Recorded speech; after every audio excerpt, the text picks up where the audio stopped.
Hello everyone, this is Direwolf20 and I'm here doing a new mod spotlight on a mod that I've kind of been using a little bit but haven't gotten around to doing a mod spotlight of it. It's time for me to do a mod spotlight on the Nuclear Control add-on for Industrial Craft 2.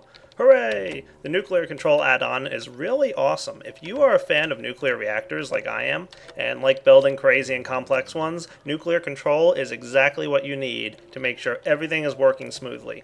It's pretty much an add-on that allows you to perfectly monitor everything going on with your reactors. And as you can see, I've kind of set up a bit of a Cosmic reactor here, where I've only got 4 pieces of ice instead of the required 7 for this build. And I'm going to pretty much be showing you all the cool stuff that you can do with the Nuclear Control add-on. So without further ado, let's start playing around with this thing and see what kind of neat things it adds for us. Alright, the very first thing that we can see that you can add with Nuclear Control are thermometers. Now there's actually 2 different types you can craft. You can craft this regular old thermometer, which just needs a water cell and some iron ingots and some glass. And this thing is pretty much going to get worn out like any other tool. You can measure the hull heat on your reactor holes, and if we turn on our nuclear reactor here, you can see it's starting to build up some heat, which is definitely bad, because like I said, I didn't put enough coolant in there. Alright, but then once you've used your thermometer enough, it eventually breaks. The other one, of course, is the digital thermometer, and you might recognize these from the thermometer mod that I've used in the past. So these guys are part of Nuclear Control, and they work perfectly and exactly like you've seen in the past. Now, the digital thermometer obviously gives you a little bit more information, and it can be recharged with an MFSU or any other storage block for energy. Cool, pretty simple, pretty straightforward. Now the next item we've got here is pretty neat. It's called a thermal monitor. You're going to need an advanced circuit and some reinforced glass, and all you do is place this guy right on the side of your reactor. Ta-da!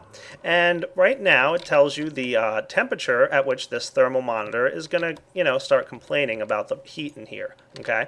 Right now it's set to 500 heat. And what this guy is going to do is be green if the reactor is below that 500 level, and it'll turn red if it goes above. And you can drag this slider bar to make it as hot as you want. Let's go with, 2000-ish, okay? And we'll get out that digital thermometer here that we had a moment ago, and we'll be able to check out how well this works, okay? So all I have to do is turn on my reactor, and it should start heating up. And we'll get to a point where it's above 2000, and you can see it turned red. So, we're above the 2000 mark. And now once it gets below the 2000 mark, it turns green again. So that's how the thermal monitor works. Pretty simple and straightforward, but you might have a nuclear reactor deep underground or hidden inside an area, and you don't want to have to go down there and look to find out if the temperature is above where you want it to be. So that's where we start getting into some of the remote monitoring, which I'll start talking about now. So what we can do if we want to see remotely how this thing's doing is craft ourselves a remote thermal monitor. Just take one of those thermal monitors with a machine block and a frequency transmitter, and we can quickly and easily find out what the temperature is at. I'm going to place my remote thermal monitor right here. Okay, so right now this guy is currently set to alert at 500 heat. I'm going to bump it up to about 2500 heat. Maybe even 3,000. Let's do that. 3,000 sounds like a good number. Now, how do we connect this remote thermal monitor over to this reactor? That's a pretty good question. In order to do that, we're going to need a remote sensor kit. Okay, the remote sensor kit, paper, digital thermometer, frequency transmitter. Okay, we just craft one of those guys up and right-click on the reactor that we want to monitor. Boom. As soon as that happens, it replaces our remote sensor kit with a reactor sensor location card. And that's pretty much telling us the location of the reactor that we want to monitor. And then we can open up the interface over here on this guy and just place that in the little slot up here. Cool. So now the remote thermal monitor is connected to this guy. You might be wondering, what are these other additions for? Well, these are upgrade slots, and one of the upgrades we're probably going to need, just because I happen to check this ahead of time, are range upgrades. Now, range upgrades allow this thing to have a further range. By default, this thing can only reach about 8 blocks from the reactor. Well, it looks like we're about a little bit more than 8 blocks away. So I'm going to place a couple range upgrades in here. And, I'll put 3 in. That should be way more than enough. Now, the only other thing that this remote thermal monitor needs is some energy. You can either connect it directly to a bat box, as it can only accept up to 32 EU per tick, Your other option, of course, is to down convert from an MFE into a low voltage. So you need to hook up low voltage here. Or I can just get a battery for now because we're just demonstrating and throw the battery right in here. And you can see it's draining EU at all times. So it's basically constantly running and draining about 1 EU per tick is how much it consumes. Not a huge amount, but it's pretty cool. Now we've got this thing set up to monitor this reactor and get it up to 3000 heat. Not a big deal. All I gotta do is turn on the reactor and you'll see this neat little progress bar get up there and uh-oh, we've broached the 3000 heat mark. So we better turn this off because it's already getting pretty hot. Oh yeah, look at that. And then the thing starts to cool down when it's done. Now the cool thing about this, aside from the fact that it has this really neat interface here that shows the thing moving up, is we can hook up a redstone wire to it if we want, and it emits a redstone signal when it passes that 3000 heat mark. So all we gotta do is turn this thing on, and you'll note that when a wireless frequency 10 is on, the reactor is being kept off. Okay, so I've got a wireless frequency set to 10 here. Now all I got to do is turn on my reactor and watch what happens. It'll start to heat up, and then it'll emit the redstone signal once it gets too hot and stop the reactor from running. So by setting up this neat little contraption here, we've pretty much set up an automatic kill switch so that whenever the reactor gets too hot, we can make sure to turn it off and we won't have any explosions, which, you know, explosions are bad. So a little bit more ice in there just for the rest of this video. So I can turn off the reactor again, and it cools back down pretty quickly because of the amount of ice in there at the moment. Awesome, isn't it? Yeah, very cool.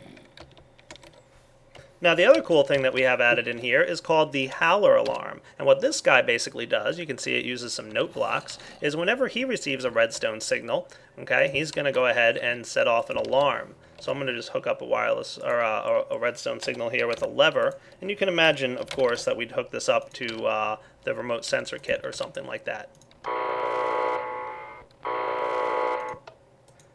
There's two sound settings, default and sci-fi. And by default, this thing will reach a range of 64 blocks, but you can bump it up to make sure you can hear it from a good distance away, up to 256 blocks. Pretty awesome. So you can have this nice audible alarm whenever your reactor is getting too hot. I like the sound of that. The other cool thing you can do with this is actually download your own sounds. If you go check out the forum thread there, I think you can make your own or even download your own, and it's pretty awesome. There's a bunch of different sounds available. So if you want to check that out, go for it. Now let's move on to some even more advanced items that are available in this mod. Oh, and there's one more type of alarm called the industrial alarm. This guy is kind of an upgraded version of the howler alarm, and it basically has some flashing lights to go along with the alarm sound. Pretty cool. So let's say you want to have just some more information. Maybe not just, you know, is it more or less heat than you want, but you really want to know exactly what's going on with your reactor. Not a problem. You can craft yourselves some information panels. The industrial information panel, crafted with quite a few ingredients here, will be able to tell you exactly what's going on with your reactor. And you can also craft some information panel extenders to extend the size of the panel, and I'll show you what that means in just a moment. But let's go over here and just set up, I don't know, something that'll look cool. What I'm going to do is place down an information panel extender like that, and if I get myself a wrench, I can rotate it in the right way that I want to. Okay, the green side is where the information is going to be displayed. Now I could go ahead and just use the same sensor location card that I had in here, but I'm going to go ahead and create another one on this reactor. Boom. Got a new sensor location card for the reactor again. There it is. And I'm going to place that right inside the industrial information panel. Cool. Now you can see there's this neat little interface. I'm going to go ahead and use a lever to turn on this thing. And I'm just going to activate the lever on the back here, like so. And by giving it a redstone signal, it turns on the industrial information panel. Awesome. Now there's a bunch of different things we can check. Right now I'm just going to check, let's say, heat level. Okay. Now when I turn this guy on, okay, it should send information here, but remember we need to have some range upgrades in here to make sure that it can reach all the way over to this guy. Okay, so by adding a couple range upgrades, now we can make sure that we're connected. And you can see right now the temperature is 0. And when I turn this thing on, it's going to start increasing its temperature and giving you information about how hot it is. Pretty awesome, isn't it? And there's other things you can monitor, whether or not the reactor is currently on or off. So right now, it's off. And when I flip the lever, it's on. And when I turn the lever off, it's off again. Awesome. You can check the max heat, but that's pretty much always the same. It's going to be around 16,000. You can also check the melting temperature, where it starts melting water, but I would keep those off personally. You can also check the output in EU per tick and the time till the current cycle ends. Remember, a cycle for a nuclear reactor is when it runs out of uranium cells. So right now you can see that right now it's outputting 0 EU per tick, and it's got about 2 hours and 43 minutes remaining. But when I turn it on, it's outputting 2050 EU per tick, and the remaining time is ticking down. And you can see it turning on and off because this thing is still hooked up here. Awesome. Now, as for the information panel extenders, well, this is a pretty small block. Maybe we want to see more.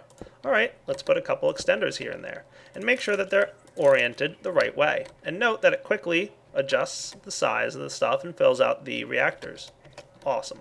I can also add some stuff up top here and just rotate things like this. How cool is that? I love it. So now we've got this nice big panel to display how much the current temperature is, the output of EU, and the remaining time. And of course you could add more information or less by just ticking on and off these little interface settings. So cool. I love it. Heating up, heating up, heating up. Automatic shut off when we hit 3000. Now of course if I had more ice in there, we'd have less things to worry about. Now it's going to heat up slower because I threw another stack of ice in there. No big deal though. It'll still shut off when it gets too hot. Pretty cool. Now this isn't the only information that these display panels can show. How about I set up another display panel, I don't know, right over here, let's say. And I'm going to quickly just set this up like I did a moment ago, with one of these in the center here. And 1, 2, 1, 2, 3. And of course use my wrench to reorient everything. There we go, one nice big panel. And we can also put a lever on the back. Remember, redstone signal is all it needs to turn on. Pretty cool. No EU required, by the way, which is awesome. And what I'm going to do here is, instead of monitoring my reactor, I'm going to monitor the MFSU over here, this guy. Cool.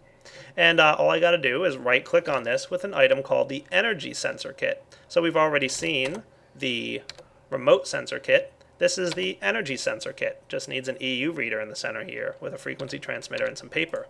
And that's going to give me an energy sensor location card. Go ahead and stick that guy in your industrial information panel. And remember, it's only got a range of about 8 blocks, so we're going to need to throw a couple range upgrades in there. And boom, we can see the amount of energy currently available inside the MFSU. We can also see how much energy is free, the total amount of storage, and the percentage full. And these are all settings that you can turn on and off by checking the boxes here. So you can show exactly the information that you want to see. And as we turn on our reactor, we should see the energy start to fill up, and the amount free start to go down, to the point where we get about 100% full, which is pretty cool. Oh, and our temperature is getting high. And it's not automatically shutting off because I only put a battery in here. You'll probably want to set up your remote thermal monitor actually hooked up to the MFSU that's receiving power to make sure that this thing will always act as an automatic shutoff. Cool. So we've filled up our energy in our MFSU. Perfect. Look at that. Nice and full. I like it. And as for the little bit extra that's in there, I'm guessing that's just a little bit of a bug in the way Industrial Craft stores its energy. But pretty neat nonetheless. Yeah, so that is awesome. And there's one more piece of item that can go into this slot here. There's one more card available to you, and that is the time card. The time card is pretty simple and straightforward. It just shows you the current time. I guess the current world time. So, not really for monitoring energy or EU or anything like that, but a pretty nice way to check out what time it is in-game. Now there's one more thing I want to show you with regards to the energy sensor location cards, is you can actually get another energy sensor location card on that MFSU, for example, and if you combine 2 energy sensor location cards in a crafting table, you'll get the energy array location card, and you can combine up to 6 of these into one card. And when we place this inside of our industrial information panel, you can see the following information, number 1 and number 2. Cool. And the total energy between the two of them. So right now we've got this MFSU that's barely filled up, and this MFSU over here that's completely full. And you can see that MFSU is completely full, number 1, and energy storage number 2 barely has energy in it and has plenty free. It's only filled up about 6%. And combined between the two of them, you can see the energy level, the amount free, the total storage, and the total fill percentage. So that is pretty awesome. And of course, you can uncheck and check each different setting here. So you can turn off, each card info and just show the total amount between the two MFSUs. Or you can turn off the summary and just show the two individual MFSUs. Pretty awesome. So like I said, you can have up to 6 of those stored in one card. All you got to do is combine a new one of these little guys with the existing card or add it in. So if I were to get another one of these energy sensor locations, for example, to this MFSU sitting over here, I just take the existing card, combine it in a crafting table with the new card, and we'll get now cards quantity 3. Pretty neat. And throw that in there, and you'll see you've got 1, 2, and 3, and you've got total energy, total free, total storage, and the total amount filled. So that MFSU over there is pretty empty. It's only got 168 energy in it. It's completely empty, number 3. Pretty awesome. Alright guys, I think this pretty much wraps up the mod spotlight for the nuclear control add-on for Industrial Craft 2. It's pretty awesome, like I said. It's a great way to monitor your nuclear reactors and your MFSUs, and even have an automatic kill switch if it gets too hot. Pretty cool. So I'm definitely going to be using this in my future Let's Play episodes and server play episodes. It's really nice for monitoring and doing all kinds of stuff with nuclear reactors. And you know me, I'm a big fan of these things. I think they're cool. I have a lot of fun with the nuclear reactor builds. Alright guys, hope you enjoyed checking out this mod spotlight. Definitely download it. You can find the link in the description of this video. And of course, take it easy.